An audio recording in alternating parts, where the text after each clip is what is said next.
sommes aujourd'hui sur un thème d'unité mondiale. Vous savez, la difficulté lorsque un peuple est en train de se reconstituer, parce que la reconstitution passe d'abord par un processus mental. La difficulté, c'est trouver un trait d'union entre les différents groupes. Et le premier travail d'unification des peuples, c'est fait sur ce continent-ci, à ce niveau-ci là, au niveau de la vallée du Nil, à partir même du Soudan, en montant jusqu'au delta, là où le fleuve Nil se jette dans la Méditerranée. Aux environs de 3000-3200 avant Jésus-Christ, un pharaon, les autres disent pharaon, se lève et décide que tous les États-cités qui sont le long du fleuve, il faudrait qu'il y ait une seule entité qui puisse les régir. Et cette entité-là serait chargée de gérer les différents problèmes liés à ces États-là. Ainsi, à la tête d'une confédération de 4 États venus du Soudan, de Tasseti, il va donc lancer une guerre pour pouvoir aller dominer les 10 autres États qui étaient en Haute-Égypte. Et après avoir reçu son entreprise, il va donc créer le premier, disons, État dont nous avons toute la documentation possible, mais si l'expérience étatique s'est faite au Soudan, mais il va créer le premier empire du monde, celui qu'on appelle abusivement l'État égyptien, l'empire égyptien. Mais eux-mêmes, ils appelaient cela Tammuz. À partir de ce moment-là, il faut comprendre que dans ce même pays, il y a différentes vagues de population qui sont arrivées à des intervalles vraiment différents. La première couche de population qui va s'installer là, à plus de 180 000 ans avant Jésus-Christ, est une souche d'agriculteurs. En 1984, lorsque on voulait sauver le temple d'Isis au niveau de Aswan, il fallait le déterrer pour le construire en hauteur. On a profité pour faire des fouilles archéologiques dans la région et on a découvert les grains les plus anciens du monde. L'agriculture est pratiquée là, à cet endroit-là, depuis des milliers et des milliers d'années. Et on pense, à moins que d'autres preuves archéologiques viennent le contester, actuellement, là à Taméry, ce qu'on appelle vulgairement l'Égypte, c'est là où est née l'agriculture. En attendant que d'autres recherches archéologiques viennent maintenant contester ces faits que nous disposons en ce moment-ci. Un peuple d'agriculteurs arrive. Par la suite, ce sont les peuples d'éleveurs qui viennent s'installer. Et vous savez que dans un espace, lorsque les agriculteurs et les éleveurs cohabitent, il y a toujours des conflits. Les troupeaux, les bêtes vont toujours manger dans les champs. Après cela, ce sont les pêcheurs qui viennent s'installer. Et les pêcheurs, après les pêcheurs, les chasseurs viennent s'installer. Donc nous avons des couches de population qui pratiquent des activités différentes qui viennent maintenant se positionner sur un même territoire. Comment est-ce qu'on va arriver à construire la conscience collective avec des peuples qui ont des pratiques économiques totalement différentes? Parce que chaque pratique économique inspire une réalité ontologique bien donnée. Chaque pratique économique, le pêcheur a sa vision du monde, a sa façon d'adorer Dieu, et il va te dire que Dieu est dans l'eau. L'agriculteur a sa vision du monde, a sa façon d'adorer Dieu. Il va te situer là où est son Dieu. Le chasseur, c'est la même chose, et ainsi de suite. Alors comment est-ce que tous ces peuples-là vont arriver à construire un État? Et c'est là où il y a quelque chose de formidable, le mythe de Osiré. Osiré, sa tombe a été découverte à Abydos, par Amélie, et elle a été datée de 9000 ans avant Jésus-Christ. Le planisphère de Dendera, qui se trouve aujourd'hui au Louvre, d'après les calculs astrologiques sur ce planisphère, Osiris a vécu il y a cela 9792 ans. Donc nous ne sommes pas très loin des 9000 ans de Amélie. Donc c'est un personnage historique, il n'est pas mythique. Contrairement à un autre dont on n'a même pas pu trouver là où on l'avait cloué sur la croix. Maintenant, dans sa tombe à Abydos, on retrouve sa tête dans un vase de natron. Et on retrouve des calopes, 4 calopes, avec l'effigie des enfants de Horus, donc Kepsinouf et autres. Donc les viscères étaient toujours placés dans ces calottes-là et il y avait du natron pour enlever toute la graisse. Oui. Oui, le cannois, c'est utilisé pour la momification des corps. Donc on retrouve cela. Et tout le décor de la tombe se retrouve dans les textes des pyramides.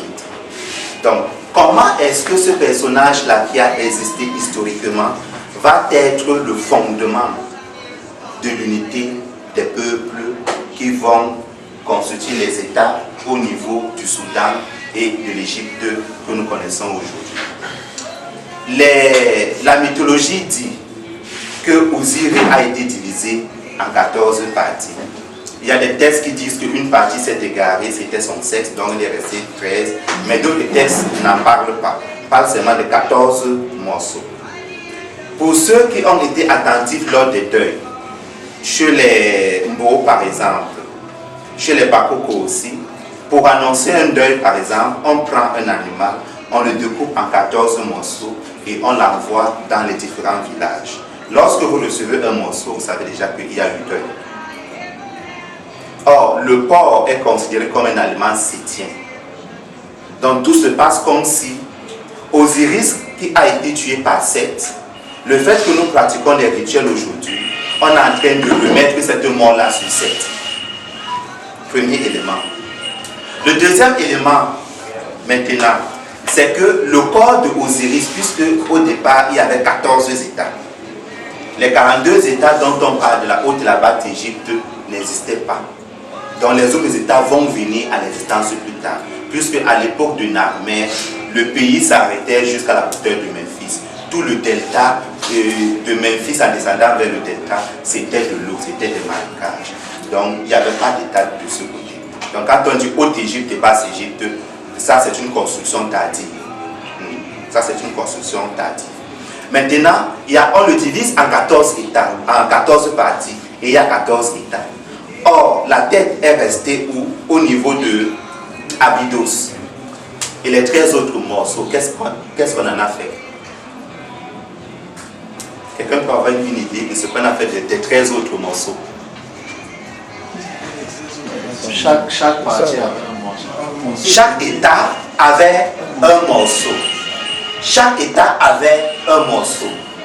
Pourquoi est-ce que les États se partagent un morceau? Cela veut dire, Osiris est un être qui a vécu, qui a accompli de grandes choses, qui est mort, et on se décide de partager son corps et que chacun reste avec une partie de son corps. On est en train de faire là un rituel d'unification des États. C'est ça qui est le fondement de la fédération. La première fédération fondée par Narmer reposait sur un principe. Nous sommes 14. Nous mettons dans nos textes que chaque État a pris une partie du corps d'Osiris. Ainsi, pour que le Dieu soit complet, il faut automatiquement que nous qui avons la tête d'Osiris à Abydos, qu'on fasse un rituel. Le rituel que nous faisons, c'est un rituel qui ne concerne que la tête d'Osiris.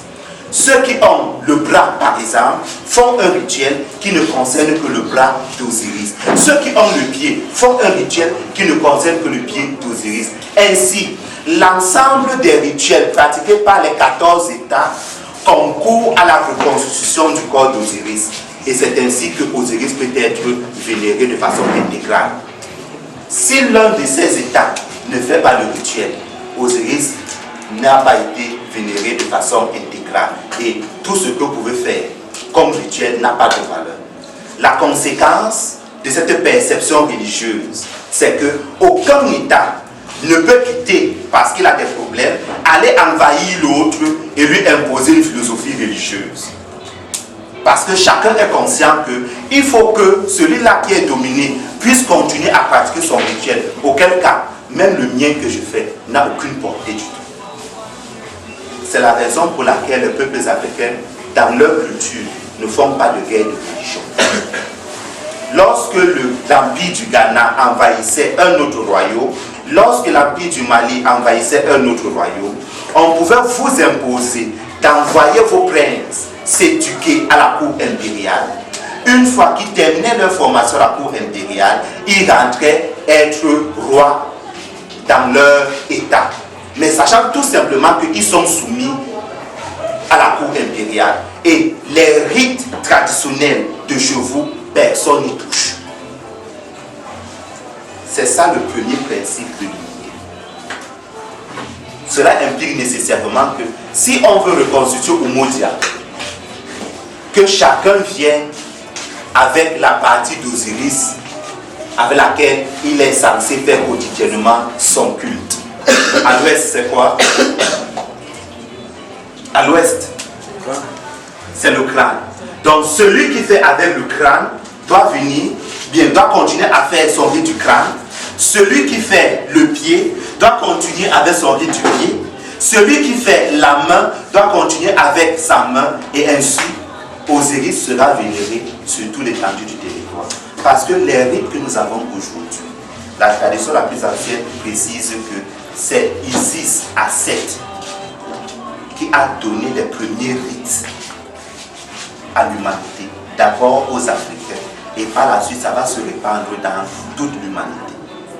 Donc, nos textes, notre territoire, notre perception religieuse a été codifiée de telle façon que s'il y a un seul peuple qui ne pratique pas ces rites, il est impossible qu'on se développe, parce que la religion est le fondement du développement.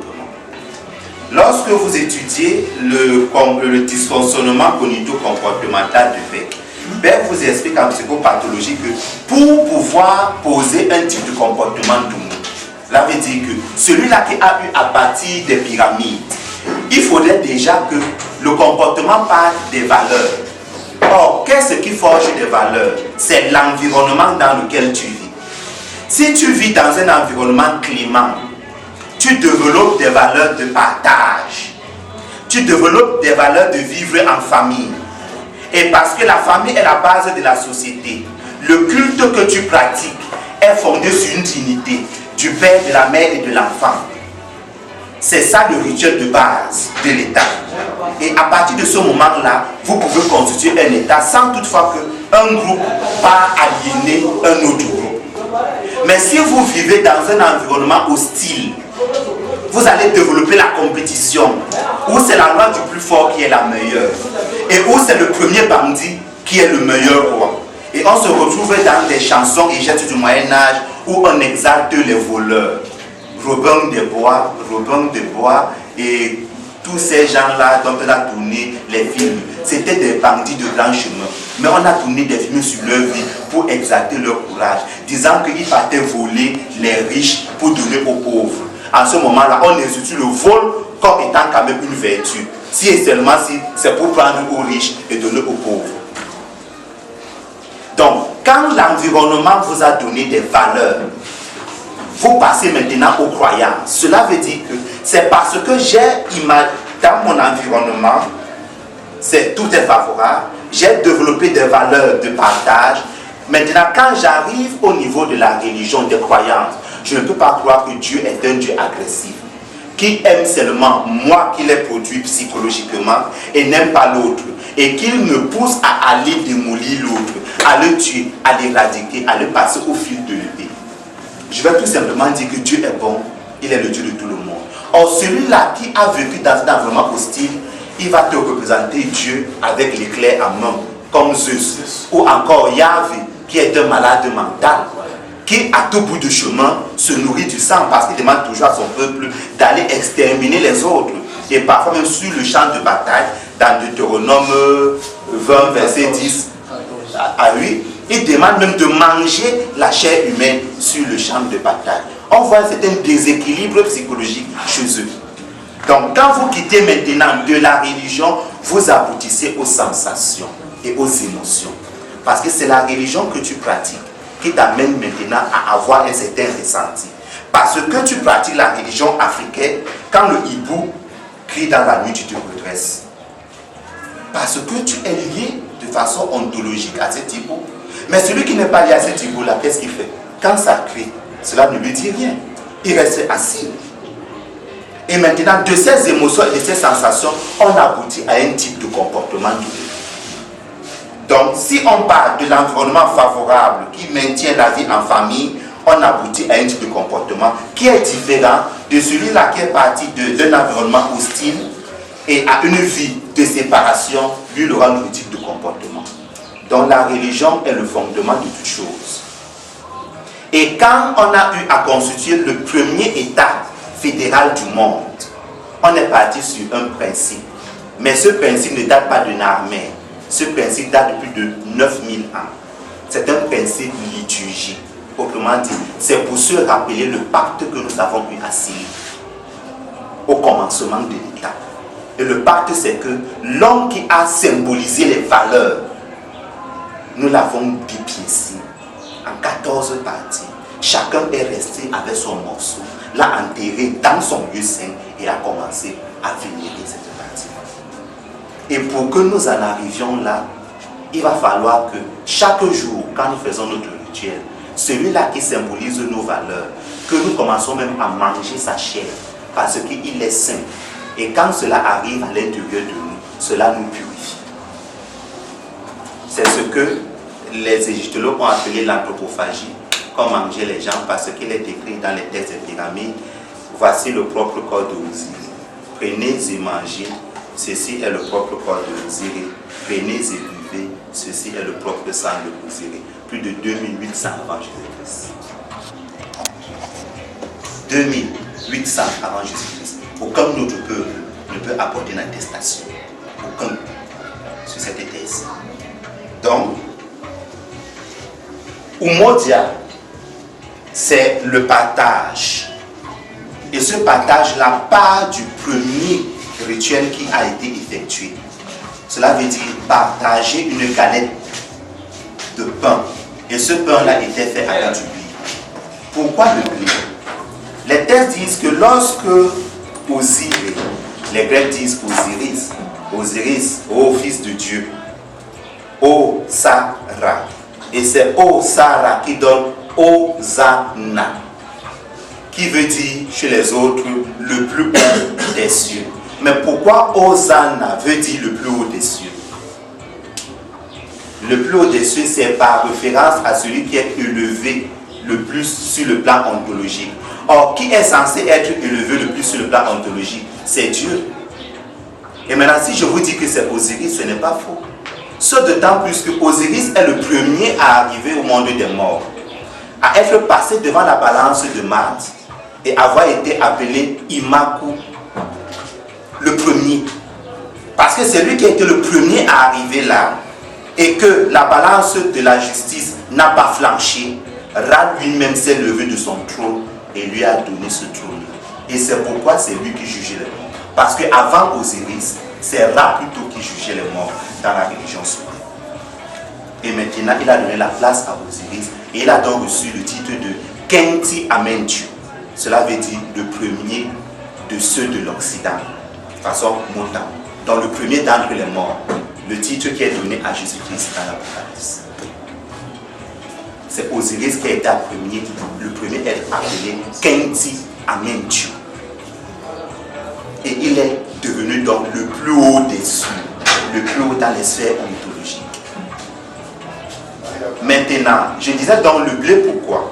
Le blé parce que lorsqu'il meurt, la végétation arrête de fleurir. Tout commence à mourir en termes de végétation. Et d'un coup, quand on le momifie, la première, disons, plante qui pousse sur sa momie, la première plante, c'est une gerbe de blé. Ça pousse sur sa momie. Et c'était quelque chose d'exceptionnel. On a pris cette première gerbe de blé et on a commencé à cultiver cela dans le blé. Parce que ça a poussé pour la première fois sur le corps de Osiris. Quiconque mange du blé est en train de manger le corps de Osiris. C'est pourquoi on faisait donc des pains de blé. Et lors de cette cérémonie de l'Eucharistie, on se partageait cela en disant « Prenez et mangez, ceci est le propre corps de Osiris. » Et plus tard, avec le vin, on va dire « Prenez et buvez, ceci est le propre sang de Osiris. » Premier élément. Maintenant, à quoi ça sert de manger ceci? Ce que dans vos églises, on ne vous a jamais expliqué. Parce que ce n'est pas eux qui ont fait ce principe théologique. Même le pape François Ier qui est là ne peut pas vous dire pourquoi est-ce qu'on prend du pain. Il va vous dire le Christ a dit de faire cela en mémoire d'eux. Mais si lui-même était intelligent, il fallait qu'il explique. Pourquoi est-ce qu'on prend du pain? Pourquoi ne pas prendre la patate, la farine de patate, et prendre sa communion avec? Tout simplement parce que, quelle est la fonction de ce corps de Osiris en nous? Lorsque le prêtre égyptien avait quelque chose à nourrir, c'est de prendre un aliment qui va le rendre. Et les textes disent que lorsque Ra commence à naviguer dans le monde souterrain, parce qu'il va éclairer les morts, c'est l'allusion à Jésus-Christ qui meurt, et pendant 3 jours qu'il est aux enfers, il va délivrer les captifs. C'est ce que le texte égyptien dit. Donc quand Ra va éclairer les mondes souterrains, c'est pour libérer les captifs. Et ces captifs-là, c'est ceux dont le cœur déséquilibrerait la balance de maths. Ceux dont le cœur déséquilibrerait la balance de maths. Et dans son voyage souterrain, Ré rencontre un ensemble de difficultés. Donc Apopie qui constitue l'un des principaux obstacles. Et il a l'habitude de vomir des êtres qui prennent la forme de cochons pour attaquer la barre. Conséquence, le prêtre osirien avait quelque chose en horreur. C'était le cochon. Il avait quelque chose en horreur, le porc, le cochon, tout ça, il ne mangeait pas. Parce qu'il craignait que ce ne soit un enfant d'Apopie qui se soit métamorphosé. Et en mettant ça dans sa bouche, il se rendait impur. Donc, tout le peuple là, qui ne faisait pas partie de la classe des prêtres, eux, pouvaient manger le porc. Donc, ceux-là qui disent aujourd'hui qu'ils ne mangent pas le porc parce que le porc est impur, ne peuvent pas expliquer comment est-ce que Dieu, dans leur propre livre, en créant le premier jour, le deuxième jour, le troisième jour, dit toujours que ceci est bon, bon, bon, bon. D'où vient-il maintenant qu'il y ait des animaux impurs et qu'il ne faut pas les manger? Cela veut dire qu'il y avait quelque chose qui n'était pas bon. Donc Dieu a eu une erreur d'appréciation quelque part. Mais s'il a dit au début que tout ce qu'il a eu à créer était bon, alors il n'y a pas quelque chose d'impur, on peut tout manger. Donc leur théologie a des problèmes quelque part qu'il faut régler nécessairement. Donc seul le prêtre ne mangeait, seuls les prêtres ne mangeaient pas le porc, parce qu'ils craignaient que cela ne leur rende impur. Conséquence, lors des cérémonies, quand vous devez officier à l'intérieur du temple, le fait de manger le corps de Osiris vous purifiait de l'intérieur. On comprend cela? Ça, c'est la deuxième signification du rituel, du pain et du vin qu'on pratique et que les autres ont appelé l'Eucharistie. Nous avons, nous avons des textes et nous avons la chance que nos ancêtres ont laissé des images. Mais on ne peut pas dire qu'on a mal interprété les textes, puisque les images, ils ont fait des dessins. Donc, que ceux-là qui ont donc fait l'Eucharistie, qui viennent donc nous expliquer pourquoi est-ce qu'ils prennent du pain, pourquoi est-ce qu'ils prennent du vin. Donc, Umodia passe par le retour au culte osirien, qui est le culte fondamental, lequel peut permettre à toutes les sociétés africaines de renouer le cordon ancestral. Parce que nous sommes qu'un peuple qui s'est subdivisé et chacun est parti dans des environnements écologiques différents et a développé en fonction de son expérience quelque chose de différent. Mais de toutes ces différences-là, l'unité reste encore forte et personne ne peut venir nous prouver le contraire. À moins d'être un allié comme Greenberg qui pense qu'il y a des groupes afro-asiatiques, il y a des groupes nilotiques et ainsi de suite. Donc, je vous convie donc à ceci. Comment est-ce que nous allons pratiquer cela? Je vais vous donner le plateau. Vous allez couper vous-même votre propre pain. On ne coupe pas le corps de Osiris pour quelqu'un. C'est chacun qui coupe son propre corps de Osiris. Et il faudra que quand ça va partir partout, qu'un morceau puisse revenir. Je commence donc par devant moi. Et lorsque vous donnez à quelqu'un, vous lui dites, prenez et mangez, ceci est le propre corps de Osiris. D'accord? Alors, prenez et mangez, ceci est le propre corps de Osiris. Tu coupes, tu mets dans la bouche et tu passes à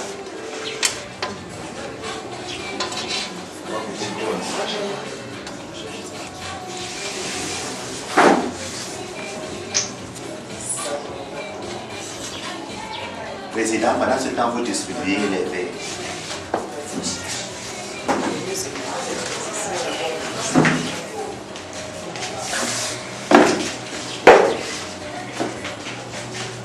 Tu l'as dit que c'est le propre corps de vous aider.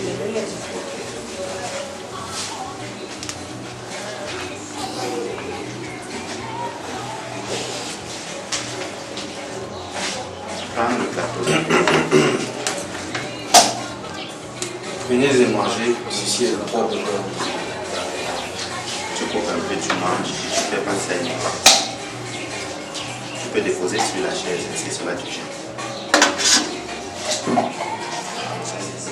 Tu dis prenez et mangez, ceci est le propre corps de vous aider. Tu continues là-bas. Venez et mangez, ceci est le propre corps aussi.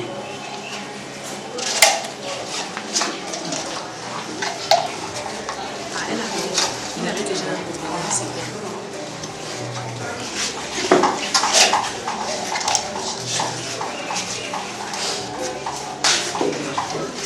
Prenez et mangez, ceci est le propre corps aussi.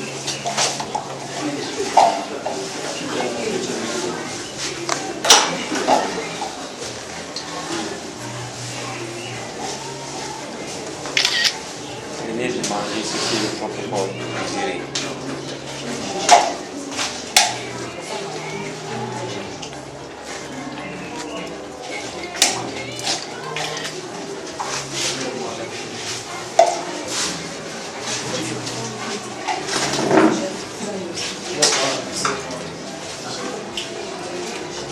Prenez et mangez, ceci est le propre corps de Désiré.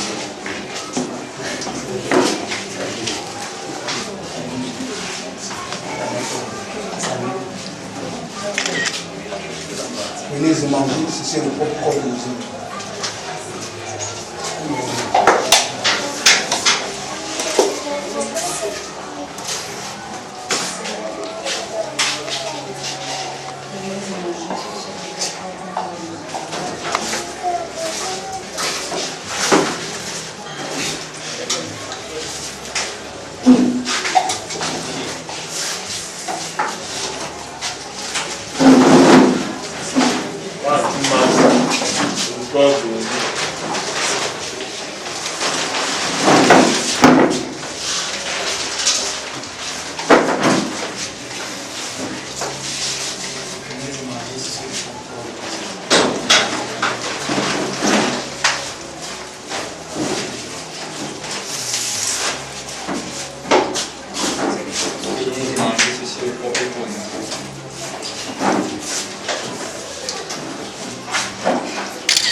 Donne à Madame Pando, elle veut couper un bout pour Shabaka. Venez et mangez, ceci est le propre corps de ça. Un bon morceau.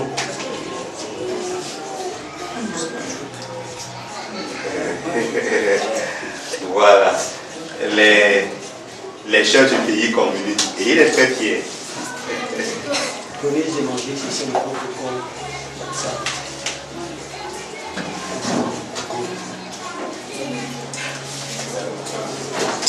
Papa, c'est toi qui es le dernier. Viens. Donne, je t'arrête ça, c'est possible.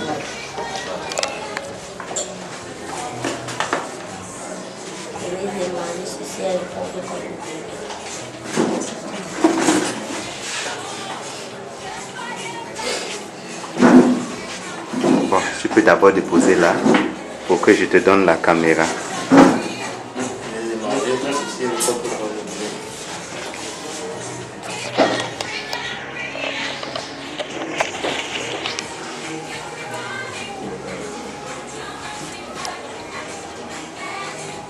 Généralement, chez les autres, le prêtre prend le plus gros morceau.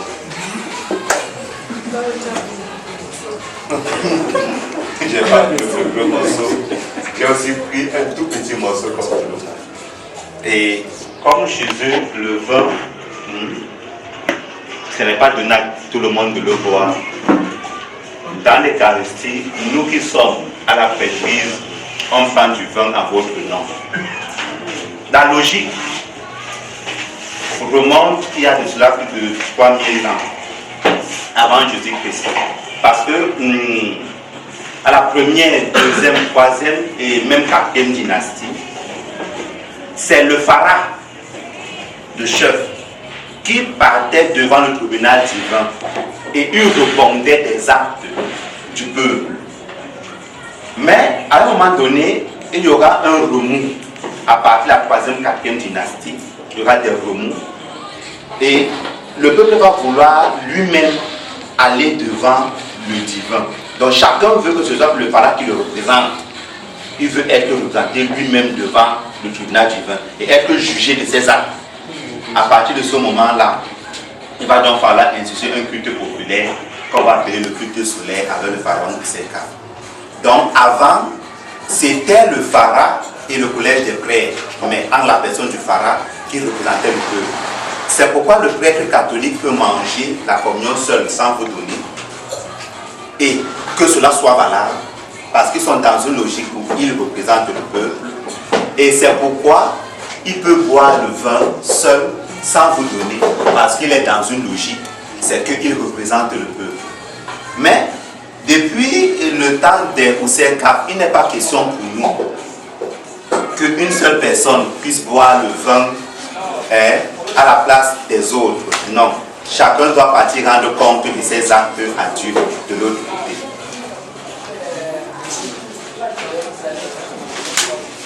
Ici, nous avons du vin, la vigne, le fruit de la vigne.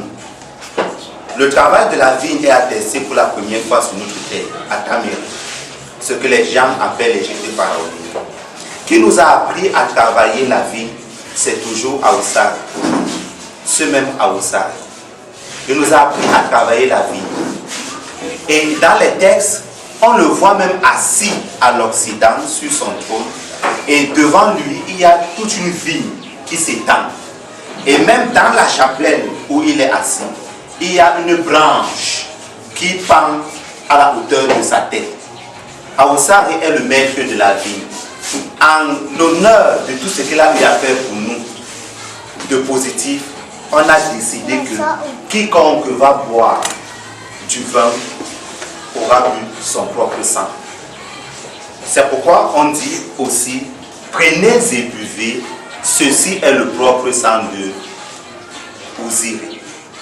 Prenez et buvez, ceci est le propre sang de Ouziri.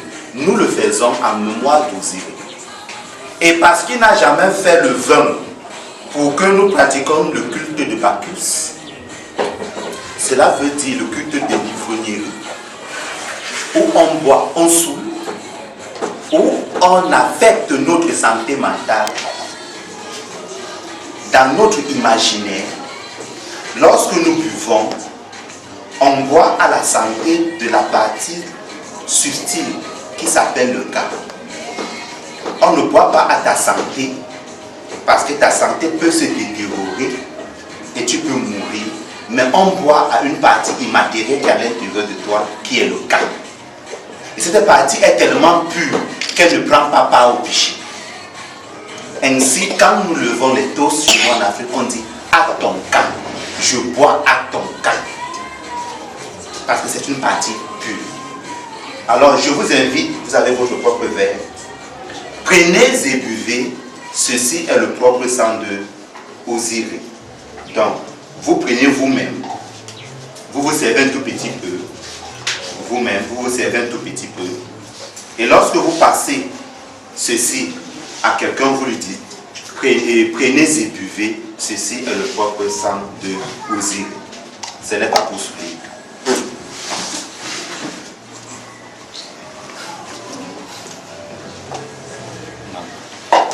Prenez et buvez, ceci est le propre sang d'Osiré.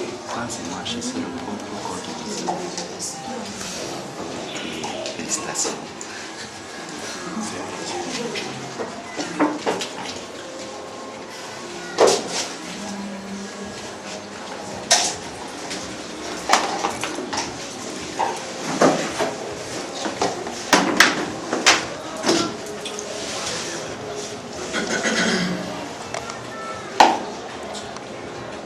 Prenez et buvez, ceci est le propre sang d'Osiré.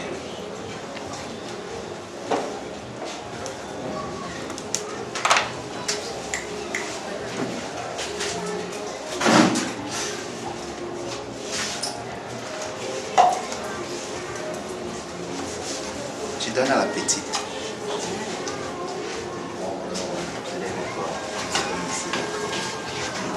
Prenez et buvez, ceci est le propre sang de Osiré.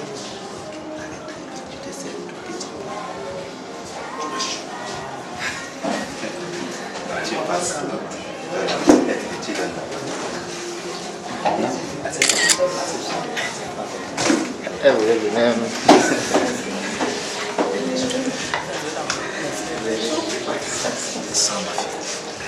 C'est ça.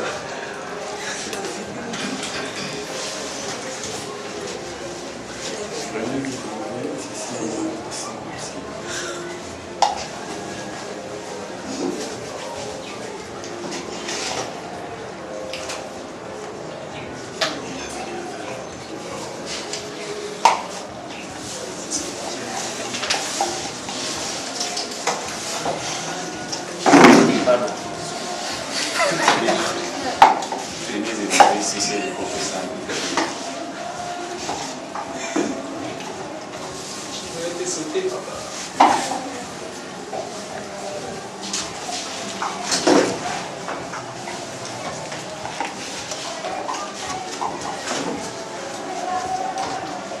et buvez, ceci est le propre sang d'Osiré.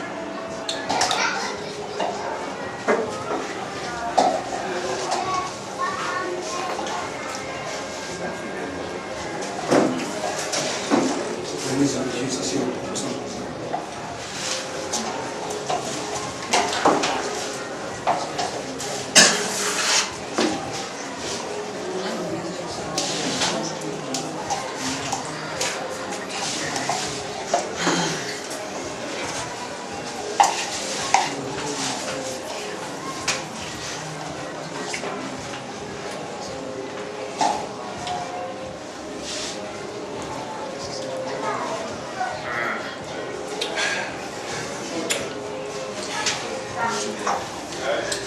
C'est le propre. C'est pas grave. Le propre sang.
la maman même qui a donné au petit Chabakano.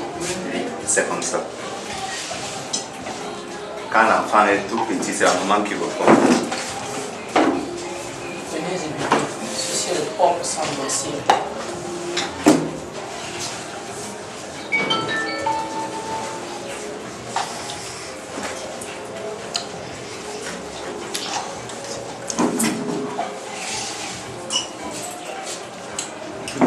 Ceci est le propre sang, comme ça.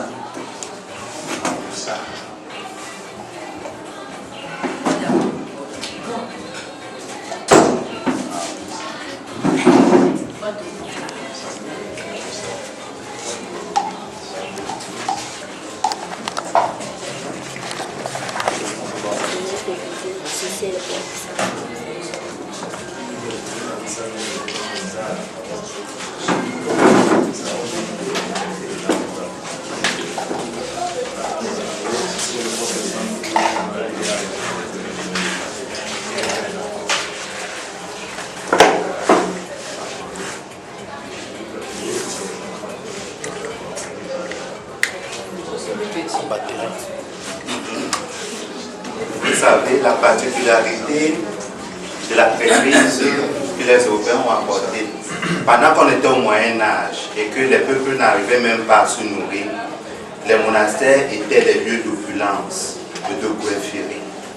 Donc ils ont donc gardé cette culture de manger plus de communion que les autres, de boire plus de vin, de m'excuser sur le C'était des îlots de coëférie, c'est ça. Si tu voulais bien vivre, engage-toi dans une vie monastique. Quand tu manges, tu auras tout devant toi. Puisque quelqu'un disait que le moine c'est quoi? C'est quelqu'un qui crie du matin au soir et qui ne travaille pas, mais qui mange. C'est absurde de manger quand on n'a pas travaillé.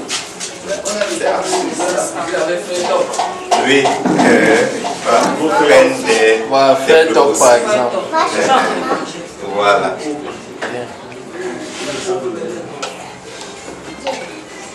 Maman, prends et mange, c'est le propre corps de Jésus. Tu coupes un morceau et tu manges. Voilà, tu vas aussi dans la bouche de la petite.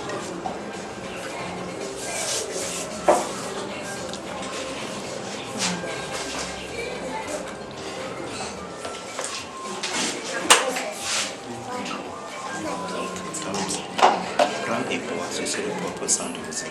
Tu te sers toi-même.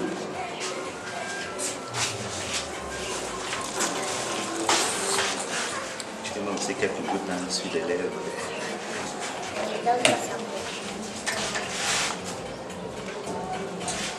Quelle autre signification aura ce type de rituel dans le contexte de l'Unémisot? Quand vous allez souvent au village, on vous fait par exemple comprendre que quelqu'un a été attrapé dans la sorcellerie. On lui dit les noms de tes gens, il refuse. Il préfère parfois mourir. Lorsque on avait des guerres nationalistes au Cameroun, on arrêtait certaines personnes et elles disaient toujours « je préfère mourir que de trahir ». Et elles préféraient mourir. Parce qu'ils ont eu à faire ce que j'appelle chez moi le dîner. Le dîme est souvent que c'est une communion et chacun, c'est pourquoi on te donne, tu coupes ta partie. C'est chacun qui coupe, on lui a dit la quantité qu'il va. Mais plus tu coupes, plus tu es engagé dans ce que tu fais. Plus tu es responsable. Donc, c'est lui qui a pris un tout petit bout. C'est petit aussi que le dîme va travailler à l'intérieur de lui. Mais celui qui a plus gros là, c'est aussi comme ça que le dîme va aussi travailler à l'intérieur de lui. Donc, la deuxième cause, et cela implique quoi? Cela implique que ce rituel-ci qu'on fait souvent à l'église est un pacte qu'on signe avec la divinité. Le pacte là, c'est quoi? Regardez le bout de pain qui reste là. Pour le reconstituer, visualisez-le comme étant le corps de Jésus. Pour le reconstituer, il faut que chacun apporte la part de la nuit dans son ventre pour le reconstituer. Conséquence, vous avez pris une partie du corps de Jésus et vous êtes contraints de vivre en harmonie les uns les autres. Parce que j'ai la partie de Jésus, tu as la partie de Jésus, au nom de quoi je dois répondre avec toi. Ozzy répète avoir des problèmes avec lui-même. Non, non. C'est quoi quelqu'un a enseigné qu'une maison qui est en guerre contre elle-même, elle va chuter. Un peuple en guerre contre lui-même, il va chuter. C'est ça le sens de ce rituel. Donc, conséquence, quand les gens vont faire ça, parce que le même rituel que vous faites là est fait dans la sorcellerie. Mais cette fois-ci, réellement avec de la chair humaine. Et là-bas, quiconque trahit, il meurt. Parce que pour eux, ça n'a pas la même symbolique. La symbolique est renversée. Par contre, ici, le sens, c'est de donner la vie, de purifier et d'amener l'être à respecter son prochain qui est là. Parce que ce prochain a mangé le corps de Osiris. Lui aussi, il a mangé le corps de Osiris. Conséquence, il y a statu quo dans la société. On a l'état social le plus stable du monde entier. 3000 ans d'histoire, il n'y a eu que 2 périodes où il y a eu des troubles civils. 2 périodes seulement. Il y a eu des troubles civils. À la première période intermédiaire, parce qu'on voulait tout simplement que le pharaon puisse nous donner la possibilité de partir faire nous-mêmes le tribunal, donc d'aller au tribunal et d'être jugé. Le deuxième cas, c'est plus tard aux environs de 2100, où les étrangers nous avaient envahis vers le delta et l'autorité s'étant effondrée, des gens ont commencé à entrer dans les maisons, à voler. Et la noblesse a été obligée de fuir de Thèbes pour partir se réfugier au Soudan. Mais excepté ces occasions-là, il n'y a pas de trouble civil en Égypte. Vous pouvez avoir des remous, mais parce que chacun intervenait dans la gestion de l'État et était considéré comme un être important, on ne revendiquait pas les droits où on prend les patentes, droits syndicaux. Non, puisque le pharaon qui est là, il gère vos droits, il connaît vos droits. Et si un jour le pharaon prend une décision allant à l'encontre de vos droits, dans votre pays ici là, est-ce qu'il y a une assemblée qui peut dissoudre ou bien amener le président de la République dans le venir sur un décret que là il y a prendre? Aucune procédure. Mais en Égypte, on a 3 cas actuellement, 3 cas où un pharaon, 3 cas de l'ancien empire, où un pharaon prend une décision, il prend un décret. Les administrateurs du pays intentent un procès au pharaon pour qu'il annule son propre décret. Parce que son décret ne respectait pas le principe de la Mahat. Le pharaon lui-même a annulé son décret. Quand le tribunal a donné raison au peuple, le pharaon a annulé son décret. Donc on n'avait pas des luttes de féminisme, on n'avait pas des luttes pour revendiquer la création des partis politiques, parce que chacun intervient dans la gestion de la société. Donc, qu'est-ce que je vais finir en conclusion? Vous venez aussi de faire là un autre rituel. C'est Umoja, hein, c'est l'unité.